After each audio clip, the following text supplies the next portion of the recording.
How's it going, YouTube? It's 3 a.m. here. I just woke up. I wanted to check on the game to, just play a bit. And when I opened it, daily metrics thing was already up. So this would be day 2. Honestly, I was expecting it to be this quick. But I wanted to put in a video because I had a feeling that if I don't do this within a couple hours, it might skip over to the next day and I might lose a day. So, all right, so let's go. Select. Don't. Wait, is it recording? Yeah. Okay. Okay. We're gonna go for Sunbird next. What I plan to do with the biometrics, the daily biometrics thing, is I'm gonna get the characters I don't have yet, and the ones that require like the 20 biometrics. I won't get the ones that I can actually get in the shop or anything like that. So let's go for Sunbird. And we got Sunbird. Oh my god, I'm too sleepy to be excited about it. Ooh, yeah, oh, bra. I like that, that's tight. Alright, well, that was day 2. I'll try putting up another video, and hopefully if things play out properly later, I might have a little surprise for a video, so, anyway, Zane. Oh, you sober yet beautifully made piece of creation. Wow, that actually sounded really nice. I already did the second video. I'm gonna post it now. Actually, if you're watching it, it means it's already posted. Sorry, I had some to drink. It's a friend's birthday, if I'm not mistaken, and if possible, if I'm not too completely gone, I'm going to post another video. We're gonna play Antarctica 88. If this works, we're gonna do my first horror game. And I'm not really good with horror games, because in all honesty, I'm a wuss. So, yeah, this is all I have to say for now. Sorry, I've had a bit to drink. Anyway, please look forward to my new video. It's going to be Antarctica 88. It is a mobile game, and I think, from what I can tell, it is horror. So, we'll see how it goes. Jane. Oh, I turned off the camera without sub.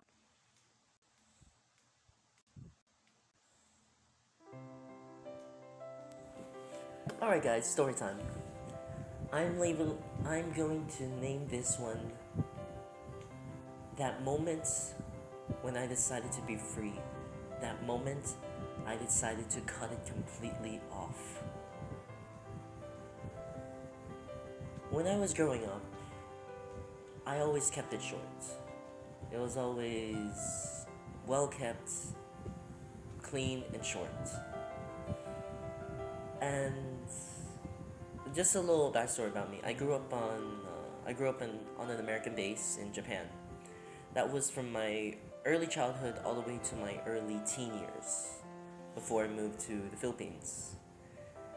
I've always had a fascination about Buddhism, Shintoism, anything involving Zen, meditation, yin yang, anything involving balance of the mind, the soul, the body. And I remember that I got so into it that when I was around 15 or 16, I was talking to my dad. We were having like a one-on-one talk, and he was asking me like what I want to do in the future. He knew that I had goals already in mind, but my main goal during that time was, I straight up told him, I flat out told him that I wanted to be a Buddhist Buddhist monk. And his response was he laughed, and he was like, "You do realize that being a Buddhist monk, you should have done that like when you were still 5 years old, 6 years old, or something like that. And at the same time, there's a lot that you have to sacrifice to be a Buddhist monk."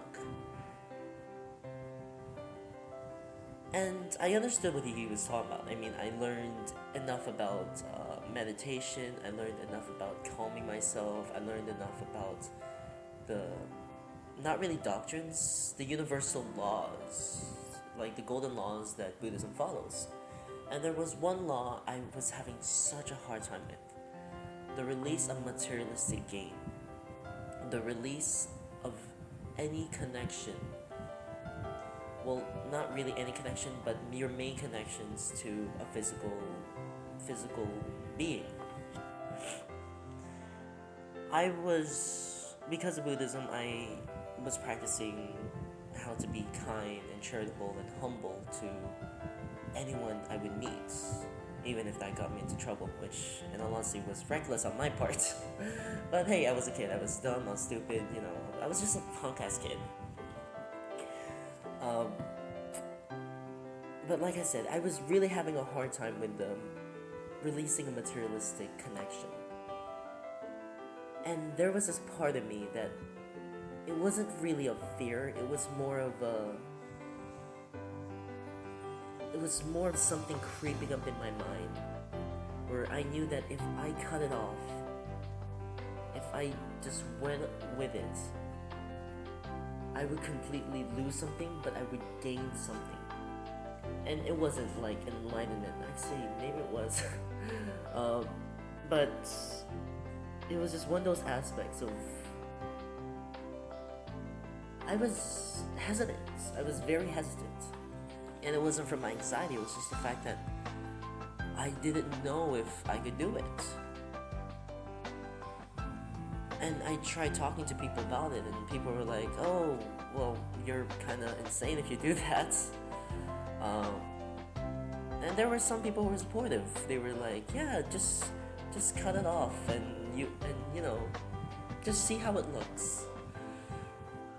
And in my brain, because I was young, I was still in my teen years, all the chemicals in my brain were overemphasizing everything to the extreme. My dumbass brain would go like, "Really? How it looks? I'm gonna have to live with this for the rest of my life. If I get addicted to it, I'm just gonna cut it off, and I'm just gonna be that."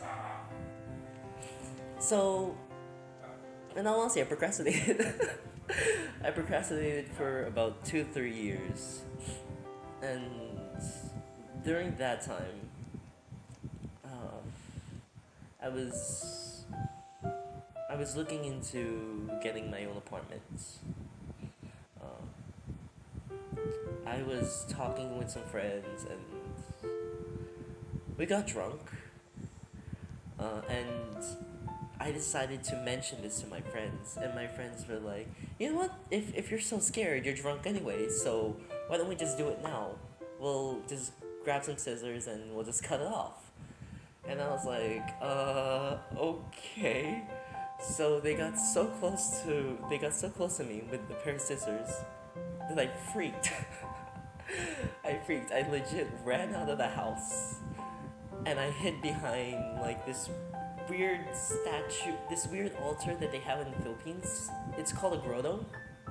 Basically, it's a statue where you have a Mother Mary statue, like inside. It's okay. This is what it looks like. Imagine like a mini cave on top of maybe 1 foot or 2 foot mound of rocks, and the mini cave is on that. It's kind of hollow inside, and inside the little opening for the cave, there's going to be a statue of either Mama Mary or Papa Jesus. So Mother Mary or Jesus Christ. and there's like a little light bulb right above them to show, oh, holy, yay. And I was hiding behind that. I was 19 years old. I was 18 and 19 years old, drunk off my ass, hiding behind a grotto. And thank God I was a somewhat skinny kid. Well, not really skinny. I was small. I was chubby and small. I was a penguin growing up. So I was hiding behind that, and my friends were looking around. And I remember as I was drunk, all these thoughts were racing in my brain. My anxiety was kicking up like crazy. I almost had a panic attack because of it. I was thinking, do I really want to cut it off? I mean, if I cut it off, this might change me. And at the same time, I was thinking, I'm overreacting. I mean, everyone cuts it off. Like, it's not a huge thing, but to me it was. So, I procrastinated another 2-3 years up until I got my second apartment. And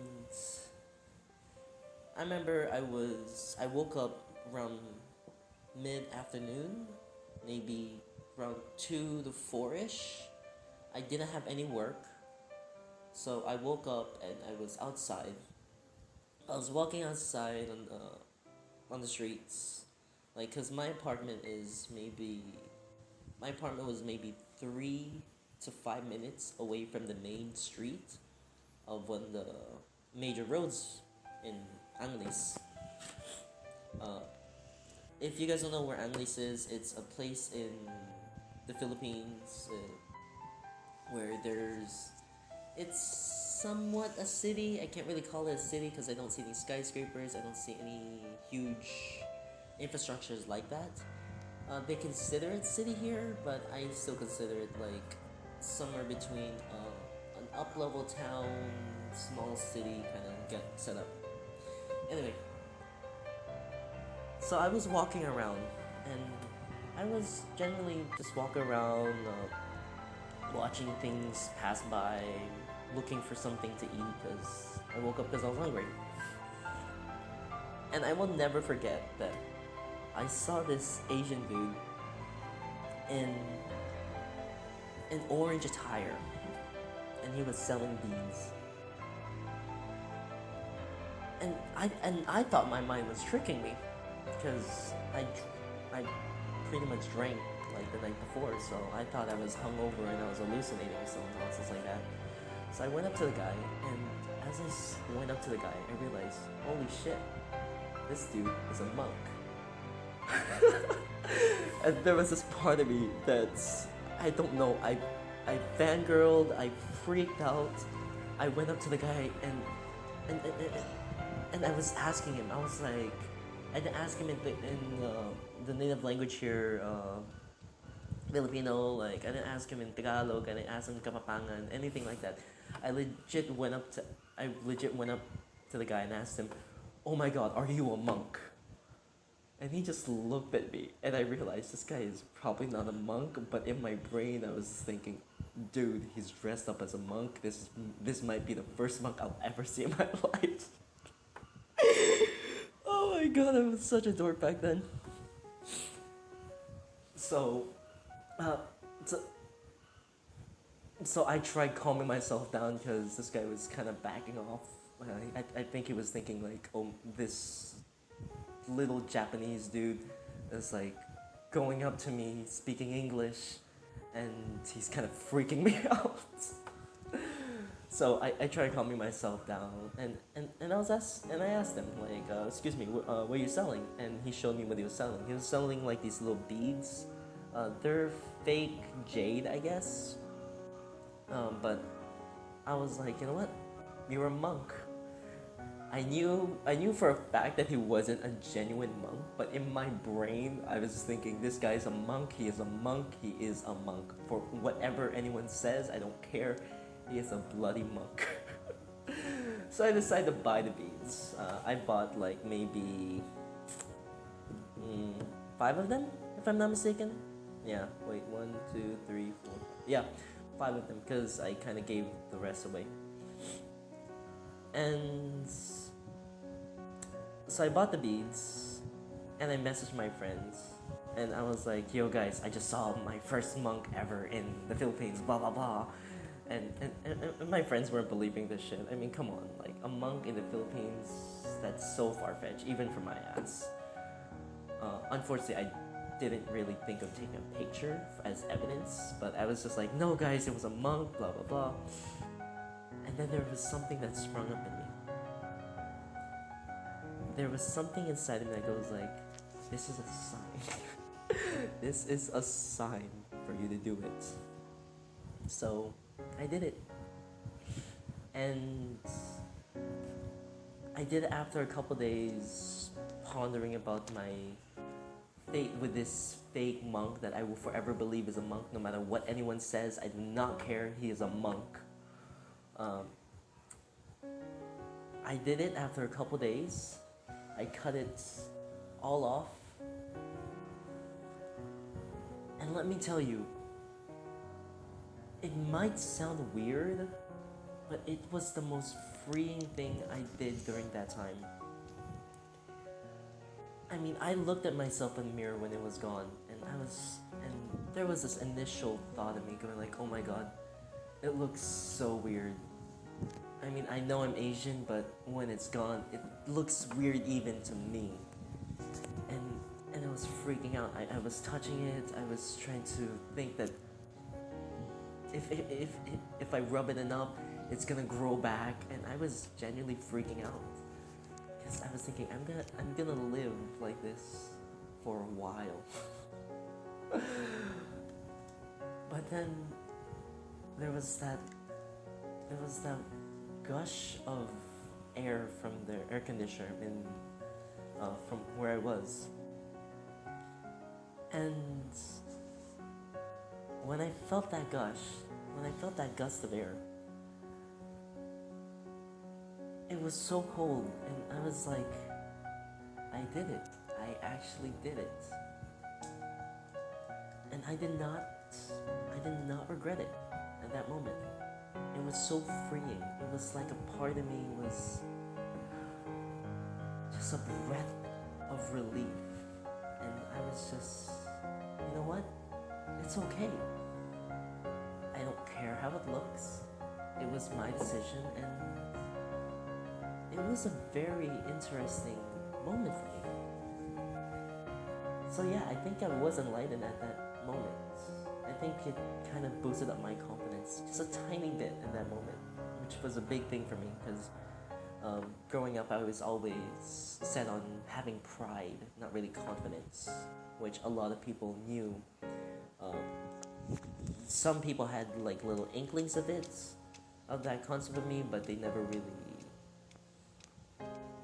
really addressed it. So they always thought I was just boastful and, you know, just a general ass. And yeah, when it was gone, I was just, like I said, there was initial fear about how it looked, what people would say, but then after that fear, it was this calmness. I smiled and I was like, holy shit, I completely shaved off all of my hair. And yeah, that is the story of how I decided to stop being a little bitch and shave off my hair.